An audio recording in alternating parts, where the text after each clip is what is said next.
Trying to hook into the knots so that we don't mar up the bark.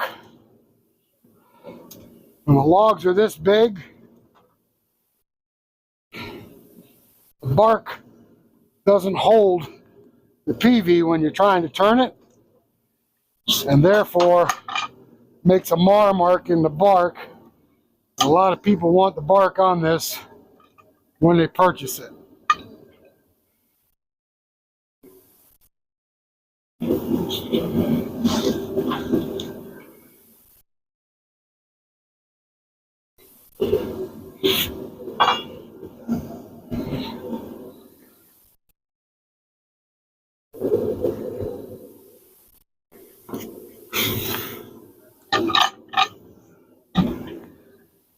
Actually, this isn't looking too bad.